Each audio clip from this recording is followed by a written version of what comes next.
അഭിവന്യ തിരുമേനി, ബഹുമാനപ്പെട്ട വൈദിക ശ്രേഷ്ഠരെ, എത്രയധികം വാത്സല്യവും സ്നേഹവുമുള്ള സഹോദരി സഹോദരന്മാരെ,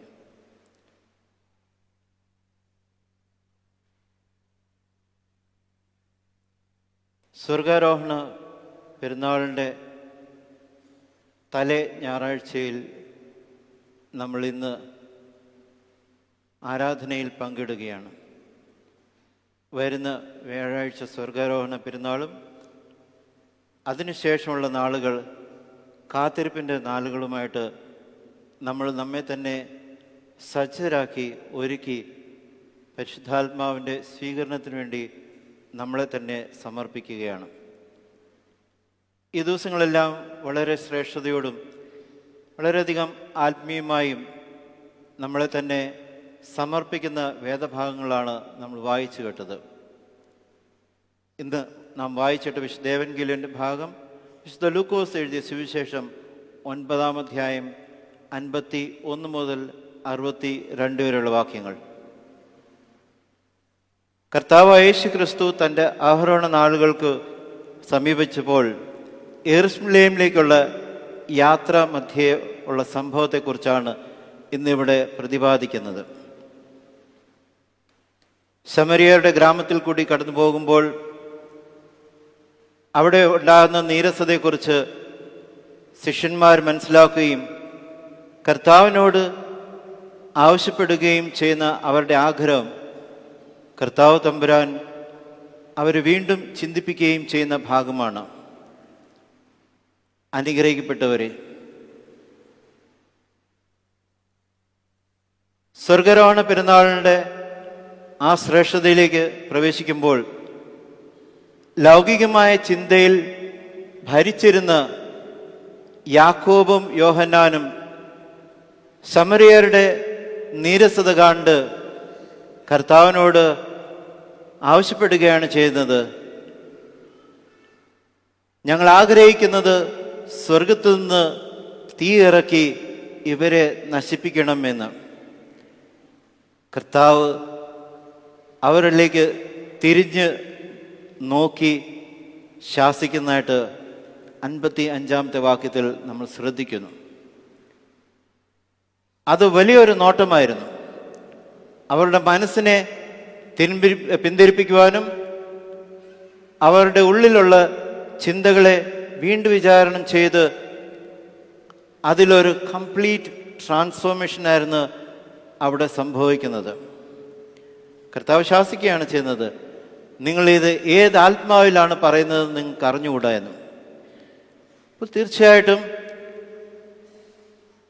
അവരിലുണ്ടായിരുന്ന ലൗകികമായിരിക്കുന്ന, മാനുഷികമായിരിക്കുന്ന, വിദ്വേഷപരമായിരുന്ന, ദേഷ്യം നിറഞ്ഞ, ശമരിയരുടെ സ്വഭാവത്തിന് വിരുദ്ധമായിട്ട് അവരുടെ മനസ്സിൽ വന്നിരുന്ന ചിന്തകളെ ഭരിച്ചിരുന്ന ആ മനസ്സും ആത്മാവും ആയിരിക്കാം കർത്താവിനോട് അവരാഗ്രഹിക്കുന്നത്.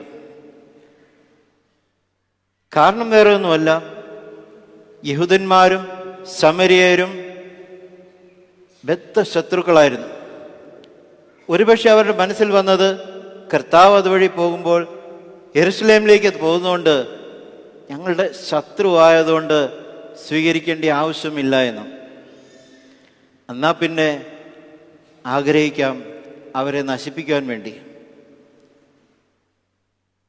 അവരുടെ ശോഭത്തെ ശമിപ്പിക്കുവാൻ വേണ്ടിയാണ് കർത്താവ് അവരെ തിരിഞ്ഞു നോക്കുന്നതും. ആ തിരിഞ്ഞു നോട്ടത്തിൽ അവർക്കുണ്ടാകുന്ന ഒരു മാനസാന്തരമാണ് നമ്മൾ ഓരോരുത്തരെയും ചിന്തിപ്പിക്കുന്നത്. വിവര സാങ്കേതിക കാലഘട്ടത്തിൽ നമ്മൾ ജീവിക്കുമ്പോൾ, ആർട്ടിഫിഷ്യൽ ഇൻ്റലിജൻസിൻ്റെ കാലഘട്ടത്തിൽ ജീവിക്കുമ്പോൾ, സോഷ്യൽ മീഡിയയുടെ ആധിപത്യത്തിൽ നമ്മൾ ജീവിക്കുമ്പോൾ, ഇതെല്ലാം മനുഷ്യ മനസ്സിനെ നിയന്ത്രിക്കുകയും മനുഷ്യ മനസ്സിനെ കലക്കുകയും ചെയ്യുകയാണ്. ഇതിനെല്ലാം ഓരോ വ്യക്തികളും അവരവരുടെ ഇഷ്ടാനുസരണം ആഗ്രഹങ്ങളെ വളച്ചൊടിച്ച് അവരുടെ ഇഷ്ടാനുസരണം അതിനെ ഉപയോഗിക്കുകയാണ് ചെയ്യുന്നത്. ഇത് ഇന്നത്തെ കാലഘട്ടത്തിൻ്റെ വലിയൊരു പ്രശ്നവും ചോദ്യവും വലിയൊരു ചിഹ്നവുമാണ്. ഇതിനെ മറികടക്കുവാനാണ് ആത്മീയമായിരുന്ന് നമ്മൾ ഓരോരുത്തരും ആത്മീയമായി വളരുന്ന സ്വഭാവത്തിലും ചിന്തയിലും വ്യത്യാസപ്പെടുത്തേണ്ടിയിരിക്കുന്നു. തീർച്ചയായിട്ടും ആർക്കും നഷ്ടം വരത്തില്ല. ഉപയോഗിക്കുന്ന വ്യക്തി അവരുടെ ഇഷ്ടത്തിനുള്ള കമൻസ് ഇടുകയും അവരുടെ ആവശ്യാനുസരണം അവരിൽ ഉണ്ടാകുന്ന ആ ഡേറ്റയെ അവർ മറിക്കുകയും ചെയ്യുകയാണ്. സോനറിസം എന്ന് പറയുന്ന ഒരു ടേം ഉണ്ട്. വിവരങ്ങളെ വളച്ചൊടിക്കുവാൻ ഉപയോഗിക്കുന്ന ഒരു ടേമാണ്. ഒരു സ്കൂളിലെ ഒരു സ്റ്റുഡൻറ്റ് തൻ്റെ കൂട്ടുകാരോട് പറയുകയാണ് ചെയ്യുന്നത്, ഈ ഒരു കെമിക്കൽ പദാർത്ഥം മനുഷ്യ സമൂഹത്തെ നശിപ്പിക്കുന്നു, ഈ ഒരു കെമിക്കൽ പദാർത്ഥം ആസിഡ് മഴയെ പെയ്യ്ക്കുന്നു, ഈ ഒരു കെമിക്കൽ പദാർത്ഥം ഉപയോഗിച്ചാൽ മനുഷ്യവർഗത്തിന് പ്രയാസങ്ങളും ശാരീരികമായ ഹാനികളും ഉണ്ടാകുന്നു. അങ്ങനെ ഡൈഹൈഡ്രോജൻ മോണോക്സൈഡ് എന്ന കെമിക്കലിനെ നമ്മൾ വെറുക്കണോ, നമ്മൾ നിർത്തണോ വേണ്ടോ എന്ന് നമുക്ക് വോട്ടിടാമെന്ന്. ആ കൂട്ടത്തിലുണ്ടായിരുന്ന ഏകദേശം 90% സ്റ്റുഡൻസും അവർ വോട്ട് ചെയ്തു ഇത് നമുക്ക് നിർത്തലാക്കണമെന്ന്. പക്ഷെങ്കിൽ അനുഗ്രഹിക്കപ്പെട്ടവരെ, ഡൈഹൈഡ്രോജൻ മോണോക്സൈഡ് എന്ന് പറയുന്നത് വെറും സാധാരണ വെള്ളത്തിൻ്റെ കെമിക്കൽ ഫോർമുലയാണ്. എന്നാൽ ആ സാധാരണ വെള്ളത്തിനെ സോനർ എന്ന് പറഞ്ഞ വ്യക്തി അവൻ്റെ ഇഷ്ടാനുസരണം വളച്ചൊടിച്ചപ്പോൾ അവൻ്റെ കൂടെ ഉണ്ടായിരുന്നവർ അതിനെ എതിർക്കുകയാണ് ചെയ്യുന്നത്. ഇവിടെ സംഭവിക്കുന്നതും ഇതാണ്. അവർ ഉണ്ടായിരുന്ന മുൻവിധിയോടുകൂടി അവർ കർത്താവിനോട് ആവശ്യപ്പെടുകയാണ് ചെയ്യുന്നത്, ഈ സമൂഹത്തെ നമുക്ക് നശിപ്പിക്കാമെന്ന്.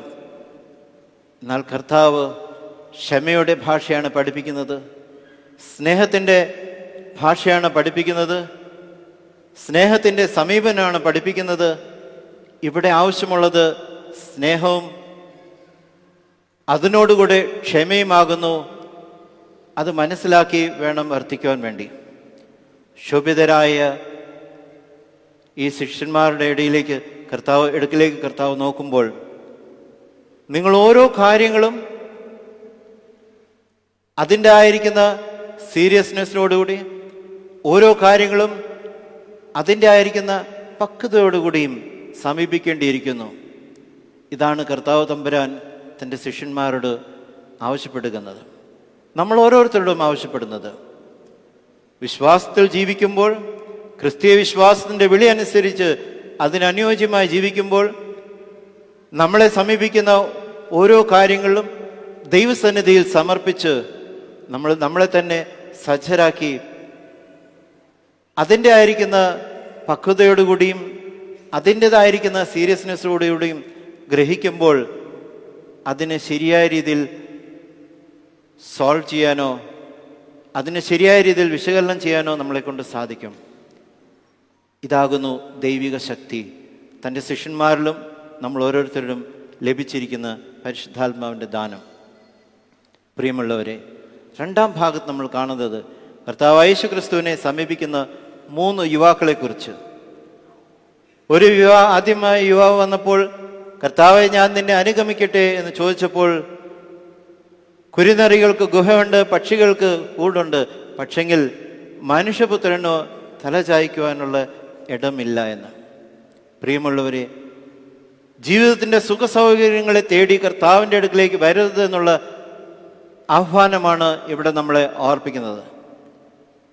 ഞാൻ എൻ്റെ ഗുരുവും ഞങ്ങളുടെ മുൻ ഭദ്രാസന അധിപൻ ആയിരുന്ന ഭാഗ്യസ്മരണായിരിക്കുന്ന തെവദോസ് തിരുമേനിയെ ഈ സമയത്ത് ഓർത്തു പോവുകയാണ് ചെയ്യുന്നത്. തിരുമേനിയുടെ അടുക്കിലേക്ക് വൈദികനാകുന്ന ആഗ്രഹത്തോടുകൂടി ആരും വരുമ്പോൾ എനിക്ക് പള്ളി തരാനില്ല, മറിച്ച് മിഷൻ സ്ഥാപനവും മിഷൻ ഫീൽഡും ആയിരിക്കും ഞാൻ നിങ്ങൾക്ക് തരുന്നത്, ആഗ്രഹമുണ്ടെങ്കിൽ വരാമെന്ന്. സുഖസൗകര്യങ്ങളല്ല, പള്ളിയല്ല, മറിച്ച് ദേവാലയത്തിനോടുകൂടി തന്നെ നിങ്ങൾ മിഷൻ ചെയ്യാനും വടക്കേ ഇന്ത്യയിൽ പാവപ്പെട്ട് ജനങ്ങളുടെ ഇടയിൽ പ്രവർത്തിക്കുവാനും നിങ്ങൾക്ക് സന്നദ്ധതയും മനസ്സുണ്ടാകണം. ആ ആഗ്രഹമാണ് തിരുമേനി എപ്പോഴും തൻ്റെ കൂടെ ഉണ്ടായിരുന്ന വൈദികരോട് ആവശ്യപ്പെട്ടത്. പ്രിയമുള്ളവരെ, കർത്താവിൻ്റെ ഈ വാക്കുകളാണ് നമ്മൾ ഓരോരുത്തരും ഉണ്ടാവേണ്ടിയേ. ജീവിതത്തിൻ്റെ സുഖസൗകര്യങ്ങളല്ല, മറിച്ചോ ദൈവം എന്തിൻ്റെ ദാനം കൊണ്ട് ഞങ്ങളെ തൃപ്തരാക്കണമേ എന്നുള്ള പ്രാർത്ഥന. രണ്ടാമത്തെ വ്യക്തി വന്നപ്പോൾ ഞാൻ എൻ്റെ പിതാവിനെ അടക്കിയിട്ട് വരാമെന്ന് പറഞ്ഞ് കർത്താവിനോട് പറയുകയാണ് ചെയ്യുന്നത്. അവൻ്റെ പിതാവ് മരിച്ചതല്ല, മറിച്ചോ ലൗകികമായിരിക്കുന്ന ഉത്തരവാദിത്തങ്ങൾ പൂർത്തീകരിക്കുവാനും ഭവനത്തിലും ചാർച്ചക്കാരോടുകൂടിയുള്ള ഉത്തരവാദിത്തങ്ങൾ പൂർത്തീകരിക്കുവാനും ആ ഉത്തരവാദിത്തങ്ങളെ നിർവഹിച്ചതിന് ശേഷം കർത്താവിനെ അനുഗമിക്കാം എന്ന ആഗ്രഹം പ്രകടിപ്പിക്കുകയാണ് ചെയ്യുന്നത്. അതും ഒരു ക്രിസ്തീയ വിശ്വാസിക്കും ക്രിസ്തീയ ശിഷ്യനും യോഗ്യമായിരിക്കുന്നത് അല്ല എന്ന് മനസ്സിലാക്കണം. മൂന്നാമത്തെ വ്യക്തി കർത്താവിനെ സമീപിച്ചപ്പോൾ ഇതേ ആഗ്രഹം തന്നെ പറഞ്ഞ് എൻ്റെ വീട്ടുകാരോട് ഞാൻ യാത്ര ചോദിച്ചിട്ട് വരാമെന്ന് പറഞ്ഞെങ്കിൽ കലപ്പയ്ക്ക് കൈവച്ചിട്ട് പിന്തിരിഞ്ഞ് നോക്കരുത് എന്ന് കർത്താവ് പറയുന്നു. If you are cold, if you are interested, if the Holy Spirit is working in you, ദൈവത്തിൻ്റെ ആത്മാവ് നിന്നിൽ പ്രവർത്തിക്കുന്നുണ്ടെങ്കിൽ നീ എൻ്റെ പിന്നാലെ വരിക എന്ന്. ലൗകികമായിരിക്കുന്നു ചാർച്ചക്കാരുമായിട്ടുള്ള ബന്ധത്തിലും സാമൂഹികമായ ബന്ധത്തിലും എല്ലാം ദൈവം കരുതിക്കൊള്ളും എന്നുള്ള ഒരു ഉത്തരം മാത്രമേ നമുക്കുള്ളൂ. ക്ഷമയോടുകൂടി ഒരുക്കത്തോടുകൂടി ദൈവത്തിലേക്ക് സമീപിക്കുക. ആ ശ്രേഷ്ഠത നമ്മൾ പ്രവർത്തിക്കുകയും ആ വചനം നമ്മൾ പ്രവർത്തിക്കുകയും ചെയ്യുമ്പോൾ നമ്മളുണ്ടാവുന്ന മാറ്റം ഏറ്റവും അനുഗ്രഹപ്രദവും അനുയോജ്യവുമാകും ഒരു ക്രിസ്തീയ വിശ്വാസിക്ക് നാം മനസ്സിലാക്കണം. ആ ശ്രേഷ്ഠതയിൽ കൂടി പരിശുദ്ധാത്മാവ് നമ്മളെ നയിക്കട്ടെ എന്ന് പ്രാർത്ഥിച്ചുകൊണ്ട് എൻ്റെ വാക്കുകൾ ഉപസംഹരിക്കുന്നു. ദൈവം നമ്മെ ഓരോരുത്തരെയും അനുഗ്രഹിക്കട്ടെ.